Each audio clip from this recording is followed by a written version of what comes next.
So today we will be making some sour candy canes. Hopefully they come out sour.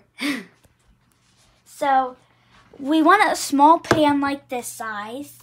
It doesn't matter what brand. I preferably like Lodge and Kenmore and stuff like that. And then we're going to have some corn syrup. We're going to add 2 tablespoons. Now you might want to pour it over here so you don't get it on the counter.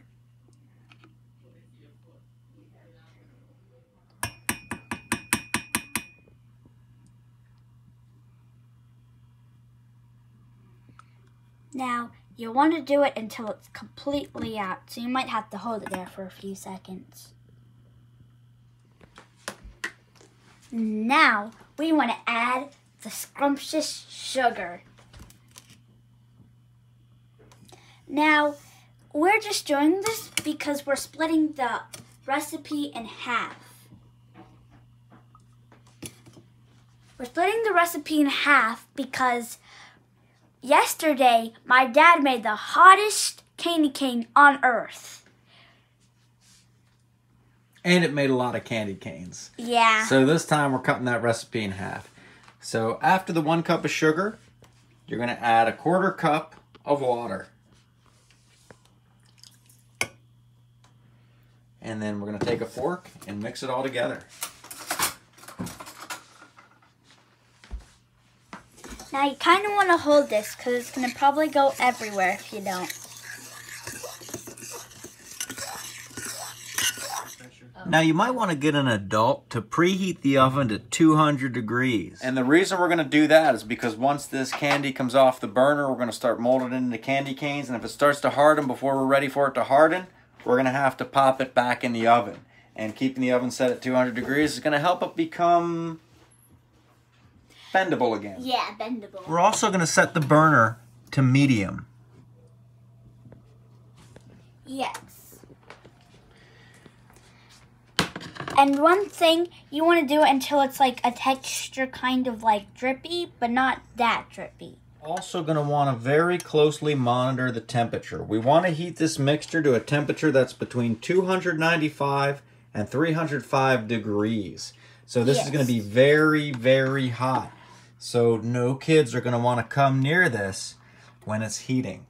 So we're going to butter the pan, but make sure you hold it by the wrapper because you don't want to, get your hands all buttery. But we're doing this because we don't want it to stick to the pan. So we're going to just go make sure we get it all around there.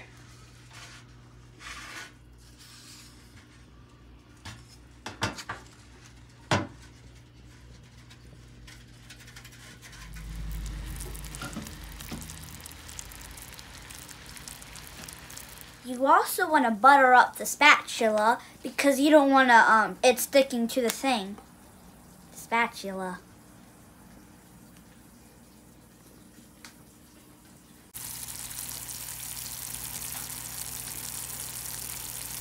A kitchen shears to cut the candy canes with. Now, of course, these are also going to need to be buttered so that the candy doesn't stick to them. And you're going to want to do this with a parent's supervision or have a parent do it for you. Like I'm doing. Exactly. So the candy, when we handle it, it's going to be very hot. Once again, I'd recommend having an adult do it or at least have close adult supervision.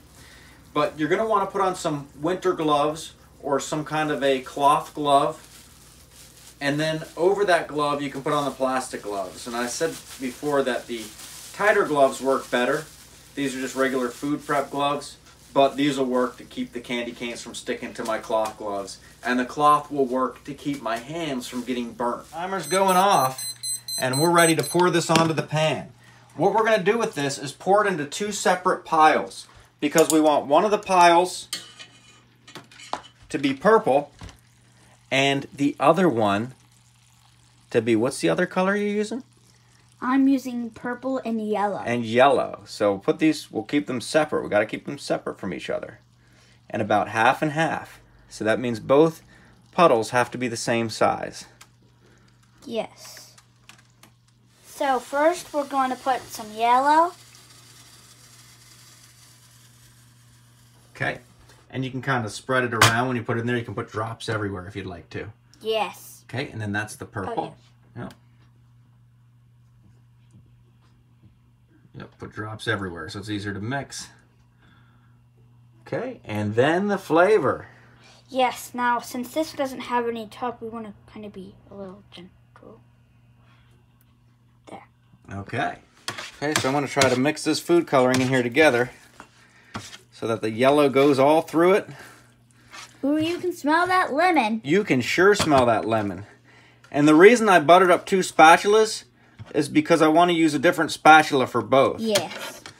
Okay, because I want to use that one for that one, and then I want to use this one for the purple so they don't cross-contaminate here.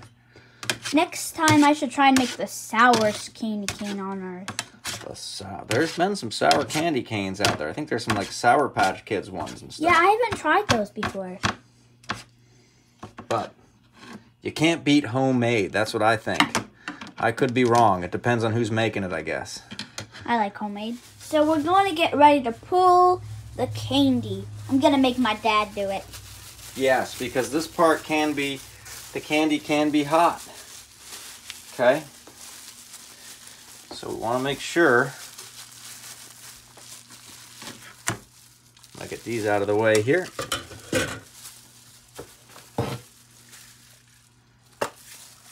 And a little bit of butter spray on my gloves to keep it from sticking to the candy. Yes, you definitely want to do that. Okay, so let's see if we can get this up here. All right. It's almost like slime. It is almost like slime, but then we start pulling it, and we pull it. Okay, and it is. It's kind of like an orangey color. Sticking to my gloves a little bit. Yep. Okay, so we're pulling this stuff like this. Okay, and not have to pull it too much, but we want to get a nice level chunk like that. Looks kind of like a big slug laying there. Yeah, it doesn't really look like purple anymore. And then hopefully take this, and this one we're going to lay over top of it like this. Okay, so that we have our 2 different colors. Okay. Now what I'm going to do is I'm going to start pulling these and giving them a slight twist. Okay, I'm going to pull them and give them a slight twist as I pull them.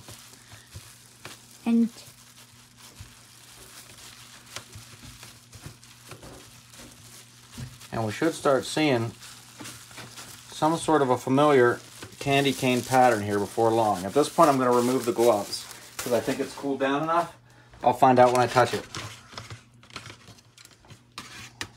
then you want to cut them. Absolutely. Once we get them to the desired length, we're going to want to cut them. And we're going to keep giving them a slight pull as we're coming out here, kind of twisting them around.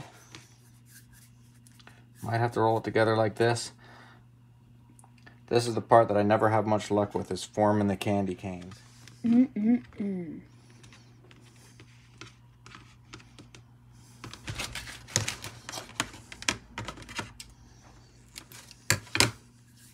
Let's make that one the stick. You want that one to be the stick? Yeah. Okay, that'll be the stick then.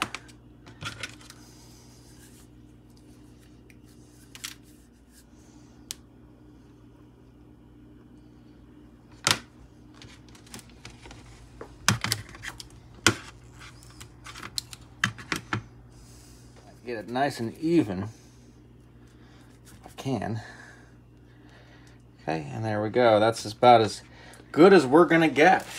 So there's our candy canes. Now, they may not look the prettiest, but they might taste. They might taste the best though.